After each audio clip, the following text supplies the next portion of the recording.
I wasn't supposed to be home that early. My meeting at the airport got canned last minute. Some kind of security malfunction was the official reason, but really it was just another half-baked excuse for a logistical mess. They said we'd reschedule, probably over Zoom, which made me wonder why they didn't just do that in the first place. I didn't complain. Traffic wasn't too bad on the way out, and for once I had nothing pressing waiting back at the office.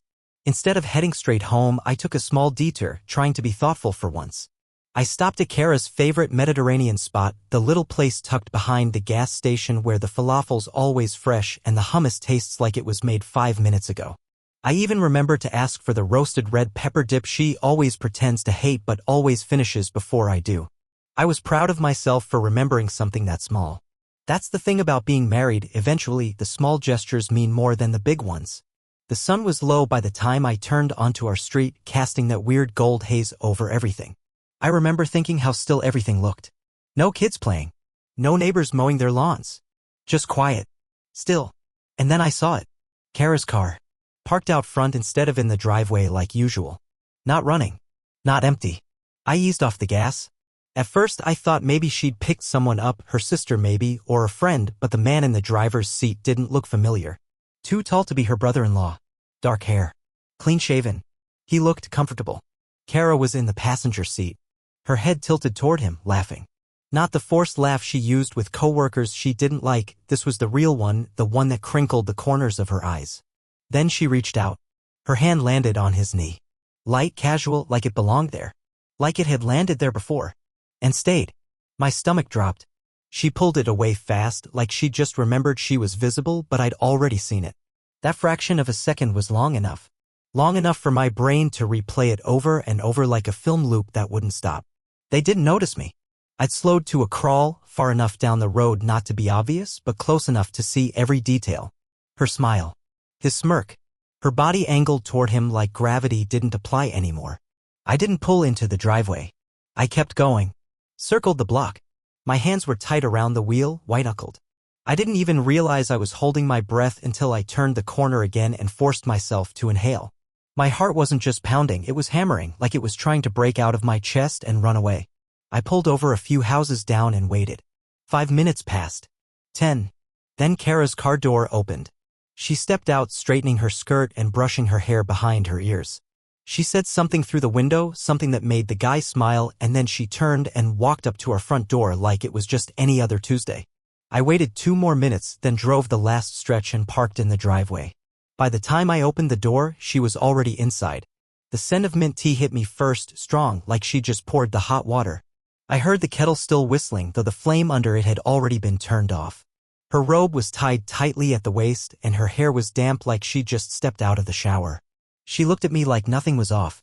"Oh hey," she said, casually, like I'd just come back from a regular Tuesday commute. "You're home early." "Meeting got canceled," I said. "Security issue at the airport." She made a face like that was mildly interesting but not worth dwelling on. I held up the paper bag. "Got your favorite." Her smile was immediate. "You remembered the garlic wrap? And the pepper dip." She walked over and pecked me on the cheek. "You're too good to me." I didn't say anything to that. Just walked past her into the kitchen and started unpacking the food. My hands were steady, but my insides weren't. Everything in me was buzzing, like a low-frequency alarm had been set off and I couldn't figure out how to turn it off. "So," I asked, not looking up, "how'd you get home?" "Oh, Jenna dropped me off," she said quickly. She was already heading this way, so I just caught a ride. My phone died, otherwise I would have let you know. "Jenna." Female friend. Not the man I saw behind the wheel? "Ah," I said, not turning around. "That's lucky." "Yeah," she replied, her tone breezy. "Totally random." I opened the silverware drawer, pulled out 2 forks, and forced myself to breathe. The sound of the kettle clicking off filled the silence. She poured us both tea and hummed under her breath some song I didn't recognize. Maybe something from her yoga playlist. I didn't mention the car. Or the man. Or her hand. She didn't mention the truth. Dinner was quiet. We talked about meaningless things, the weather, an email from her mom, a show I hadn't caught up on yet. She was good at acting normal. Too good. Her eyes never darted. Her voice never cracked. But I couldn't stop watching her hands. She had a habit of twisting her wedding ring around her finger when she was nervous. Tonight, it stayed still. Perfectly still. After dinner, she offered to clean up. I let her. I sat on the couch, scrolling aimlessly through my phone, pretending I was distracted. I wasn't. I was cataloging every detail. Every word. Every pause. At one point, she walked over and sat next to me, close. Closer than usual, actually. She rested her head on my shoulder, and I wrapped my arm around her like I always did. But it didn't feel like it always did. Her body was warm, but her weight didn't lean into me the same way. It was like hugging someone through a sheet of glass. Everything looked normal from the outside, but nothing touched me. Later, when we went to bed, she fell asleep fast. Like she always did. Her breathing evened out within minutes, soft and steady. I lay there staring at the ceiling, the shadows of the ceiling fan spinning like a slow carousel above me. I didn't sleep. I barely blinked. Every time I closed my eyes, I saw that car again. That man. Her hand. Her lie. And the worst part? The worst part was how easy it had been for her to tell it. I don't remember falling asleep that night. I remember the ceiling, the way the shadows swirled with every rotation of the fan, and I remember Kara breathing next to me, slow and deep like nothing in the world could bother her. But somewhere in the early morning hours, my body must have surrendered. When I woke up, the sun was already cutting through the blinds, thin white lines striping the comforter. Kara's side of the bed was empty. Still warm. She was in the kitchen, already dressed. Not for work, at least not what I'd expect for Wednesday. A little too much eyeliner, a necklace she hadn't worn in months, and that fitted sweater I hadn't seen since the holidays. Her phone was in her hand, thumb tapping the screen quickly, stopping only when she realized I was standing there. "Hey," she said with that practiced smile. "Didn't hear you get up?" "I just did." She set the phone down face down on the counter. "I made coffee." There was a time when that would have been normal. Kind even. But lately, everything kind felt like it came with strings, like she was trying to balance something out. As I sipped the coffee, I watched her from behind the rim of the mug.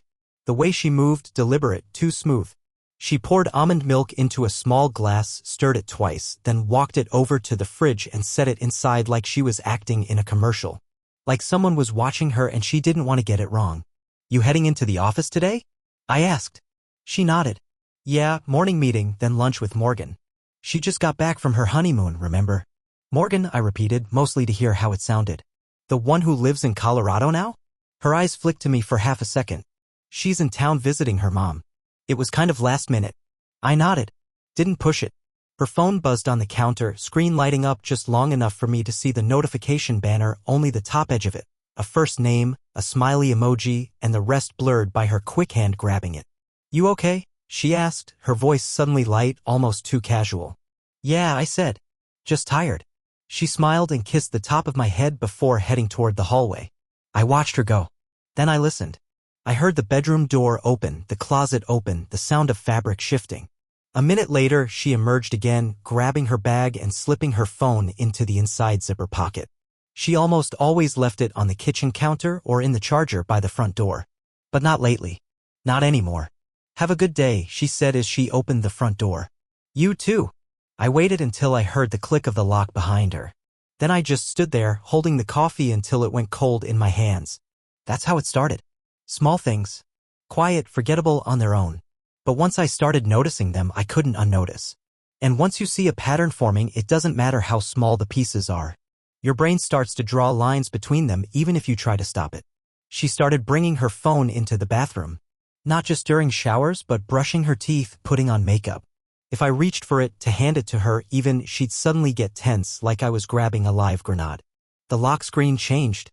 I asked her about it once, half joking, "Thought you hated face unlock." "I did," she said, "but I switched back. It's just easier." What she meant was, it's just harder for me to access. She started sleeping with her phone under the pillow. That was the one that really stuck with me. I found it by accident early one morning. I reached over to fix the blanket and felt it. Cold, hard plastic. I pulled it out. The screen was dark. I set it gently on the nightstand. When she woke up, her first move wasn't toward me. It was to the pillow. Her hand froze when she didn't find it there. I watched her expression change before she noticed me awake. "Looking for this?" I asked, tapping the screen to light it up. She blinked. "Oh, thanks." She took it like it was nothing. But something flickered behind her eyes. Like static right before the signal cuts out. At work, I couldn't focus. I kept replaying things in my head. Not just recent stuff, but things from weeks ago. Months even. Her sudden mood swings. The way she snapped at me 2 Fridays ago when I asked if she wanted to go out. "You don't get it," she'd said. "I'm tired. I need space." I'd let it go, chalking it up to stress. Then there was the business trip she took last month to DC, a conference that, now that I think about it, didn't line up with her usual client work. I hadn't looked closely at the itinerary. She told me it was boring and rushed, so I didn't ask questions. But maybe I should have. There were her sudden girls' nights. Always midweek. Always vague. The night she came home smelling like someone else's cologne. Not mine. Not anything I owned. She said she spilled a tester at Sephora.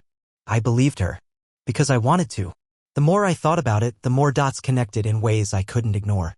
Her shifting language. Her overly generous laughter at nothing. The way she'd touch me after days of coldness, too deliberate, like she was overcorrecting. And worst of all, the way she'd look at me. That tiny moment right before she smiled, like she had to remind herself to do it. That flash of something else. Something flat and far away. It wasn't always there. But when it was, it chilled me. One night, about a week after I saw her in that car, I tried something I hadn't done in years. I watched her while she slept. Not in a creepy way. Just watched. Her back was to me. She always slept on her side, facing the window. Her breathing was slow. Steady. Innocent if you didn't know better. If you hadn't seen her hand on another man's knee, watch her lie without blinking. I stared at the back of her neck. That little mole she always used to tease me about. I used to kiss it goodnight. I used to know her. Or I thought I did. Now everything felt like performance art. I laid there for hours, wide awake, heart pounding for no reason other than my own thoughts chasing themselves in circles.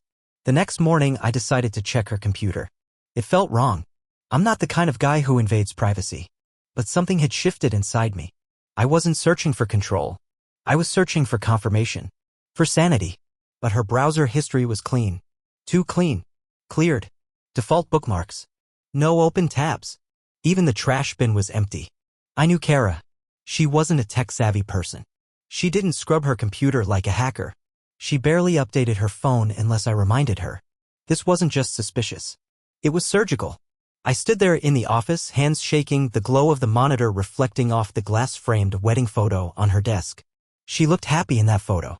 I did too. We were. Or maybe we were just better at pretending back then. That night, we had dinner together like usual. Chicken marsala, garlic mashed potatoes, 2 glasses of wine. We didn't talk about anything real. Just noise. TV shows, a coworker's drama, the cost of gas. She laughed at something I said. Touched my arm. But I couldn't feel it. Not really. Something had snapped inside me. And the only thing I knew for sure was this. Something was happening. Something real. And it wasn't just in my head. I had seen the man in the car. I had seen the way she looked at him. And now, no matter what she said or how she smiled, I couldn't unsee it. A week went by. 7 days of smiling through dinners, 7 mornings of polite kisses on the cheek, and 7 nights of me lying awake beside her, trying to figure out when exactly our marriage became a stage play, one where I knew the lines. But the script had changed and no one told me. I didn't confront her. I didn't accuse. Instead, I observed. Every excuse she gave, every detail in her stories that didn't quite match up from one day to the next, I logged it. Like mental evidence. Not for a fight. Not even for closure. Just to prove to myself I wasn't going crazy.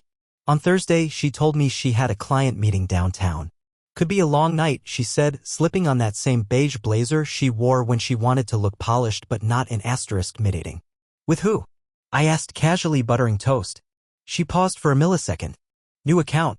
Real estate firm. Marcus something. I don't even have his last name yet. I nodded. Took a bite. Let it go.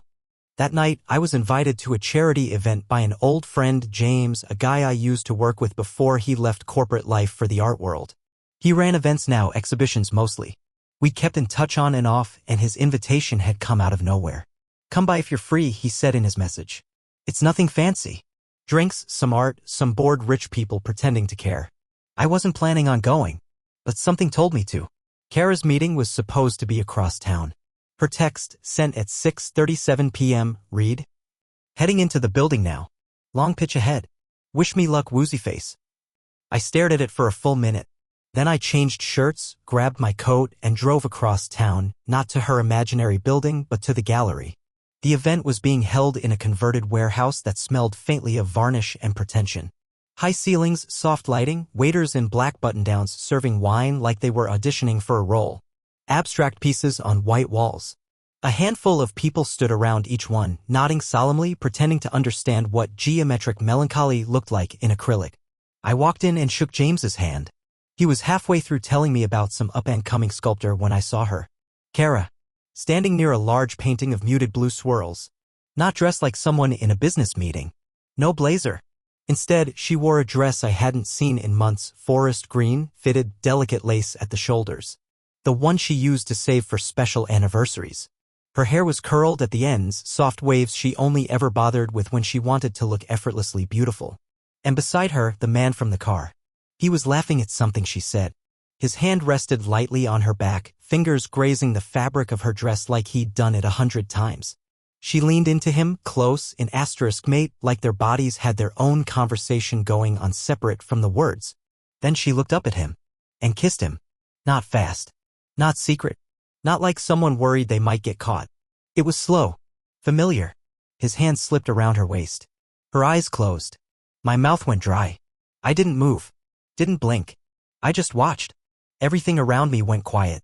James kept talking beside me, his voice muffled now like I was underwater. The sounds of clinking glasses, low jazz, people discussing art like it mattered, all of it faded. There was only her. And him. The scene lasted 5 seconds. But it destroyed something permanent. They broke the kiss and she smiled up at him like he was the answer to some long-asked question. I stepped back into the shadows of the gallery entrance, keeping my face low. They hadn't seen me. At least, I don't think they had. I waited 5 minutes. Maybe 10. Then I walked out. The drive home was a blur. I couldn't remember the lights I stopped at. Couldn't recall if the radio was on. Couldn't even feel the steering wheel under my fingers. I just kept seeing it. That kiss? That moment. I'd spent the last week trying to believe I might be paranoid. That what I'd seen, her hand in the car, the secrecy, the lies, was a misunderstanding, some out-of-context mistake. Something explainable if I could just ask the right question. But now there was no more ambiguity. No blurry edges. I had seen it. And she hadn't hidden it. She hadn't flinched or scanned the room before kissing him. She wasn't worried about someone catching her. It wasn't an affair in the shadows. It was one in plain sight. When I got home, I didn't turn on the lights. I sat in the dark, coat still on, key still in my hand. I didn't cry. I didn't rage. I just felt hollow. It was the kind of emptiness you don't notice at first. Like someone opened a valve deep inside you and let the air out slowly until the pressure dropped and all that was left was the sound of your own breathing. She came home after 11 p.m. I heard the door click. The shuffle of her heels as she slipped them off by the mat. She walked into the kitchen, opened the fridge, poured water. I watched from the hallway. She didn't see me. She didn't check if I was up. Didn't ask how my night went. She just moved like someone returning to their life after briefly stepping into another one. Calm. Unbothered.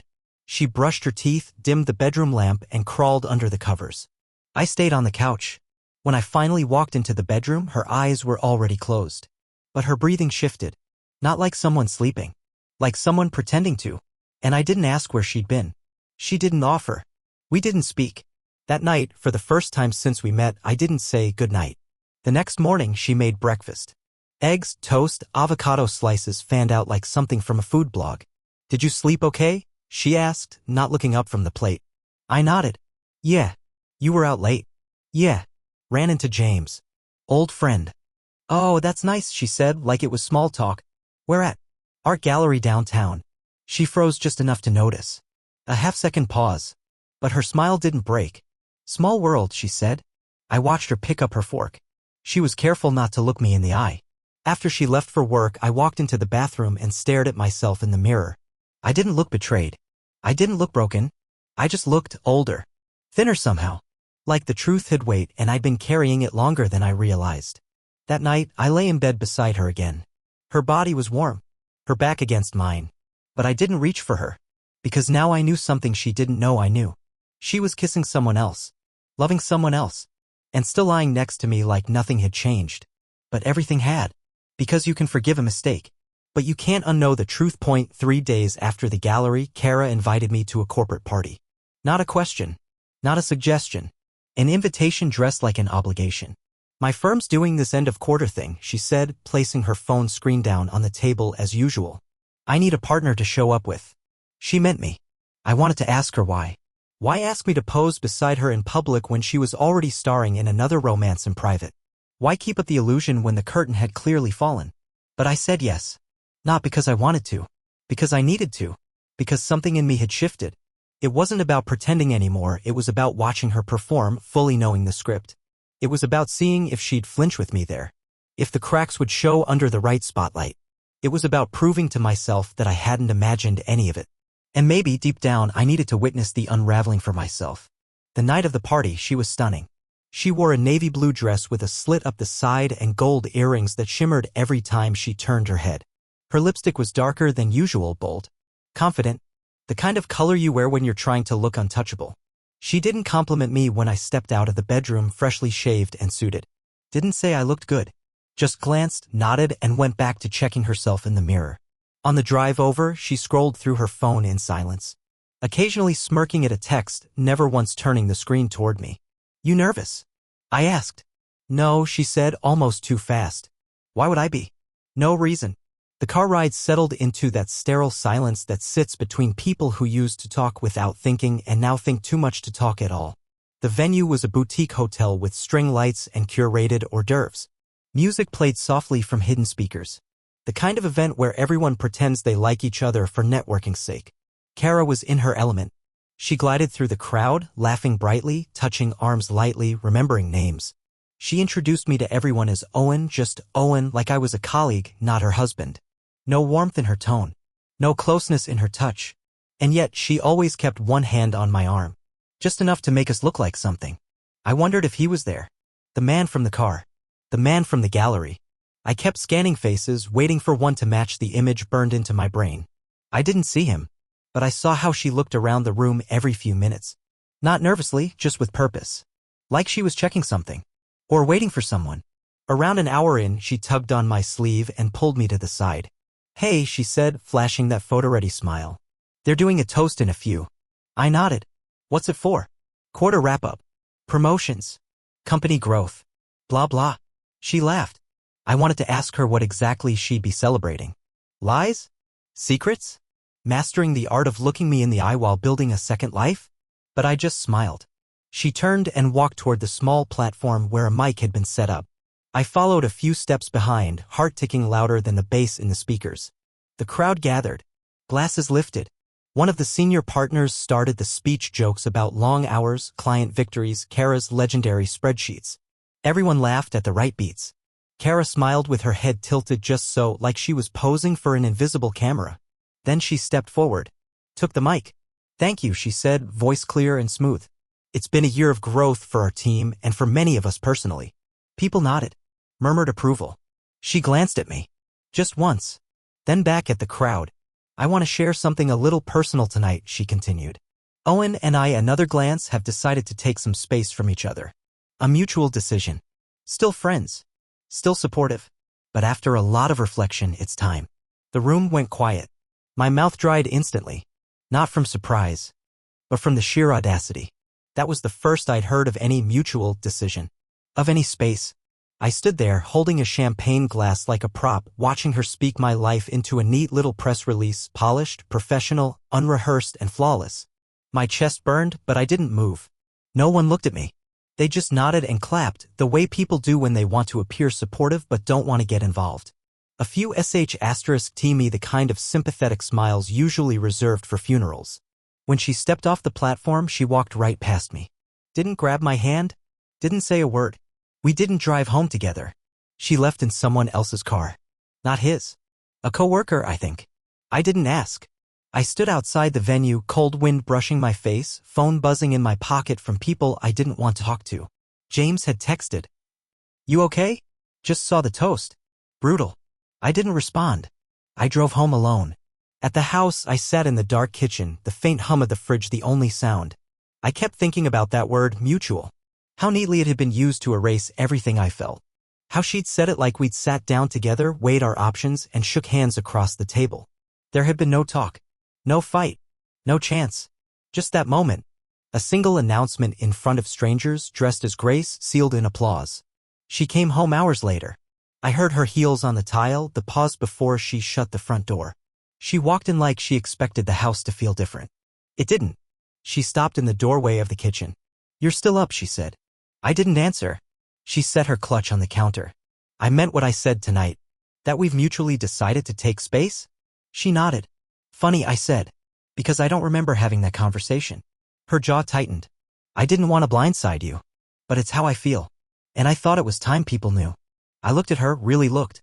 Not the way I used to, with affection, or even the way I had during the worst of it, with suspicion. I looked at her like a stranger. Like someone who had walked into my house wearing my wife's face. You didn't want to blindside me, I said slowly.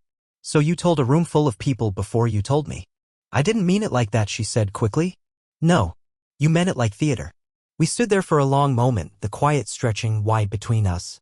She finally broke it. I think we both know we've been drifting, she said, her tone soft now. And maybe it's just time to acknowledge that. I think you made that decision a long time ago, I replied. She didn't deny it. She didn't argue. She just said, I'll sleep in the guest room tonight. I nodded. She turned and walked down the hall. And just like that, it was done. Not officially. Not on paper. But something final had happened. She had taken what was private and made it public. Not by mistake. Not out of emotion. But by choice. And she hadn't even looked back. It was a gray afternoon when a man named Zach knocked on my door. He looked nervous but steady, holding a folder like it weighed more than paper should. I used to be engaged to Kara, he said. I didn't speak, I just stepped aside and let him in. What he showed me unraveled something deeper than betrayal. Photos, messages, financial records. It was all too familiar. She had promised him a future, asked for money, vanished when things turned serious, then accused him of things that weren't true. Among his documents was a draft of wedding vows. The name Zach had been scratched out and replaced with mine. She hadn't written new ones. She had recycled them. I wasn't her choice. I was just next. Months after I moved into the quiet house we once dreamed of, I saw her again. Kara pulled up to the gate in a car I didn't recognize. She wasn't alone, there was a man in the driver's seat and 2 kids in the back. I stayed hidden as she led them through the garden like a tour guide. That tree? Daddy planted it for me, she said to one of the kids. She was rewriting our story, assigning her new family the memories we built together. The worst part? She sounded sincere. Like she believed it. I stood still, watching a version of my life be repurposed without my permission. I didn't text her. Didn't confront her. I packed up the photos, the letters, the anniversary cards, every soft reminder of our years together, and donated them. It wasn't anger anymore. It was clarity. The story had ended long before I admitted it, and now I wasn't chasing answers. I didn't need them. There was nothing to fix and no role left to play. I'm not healed, not heroic, but I'm real. And free. For the first time in years, the silence around me doesn't feel like punishment. It feels like peace.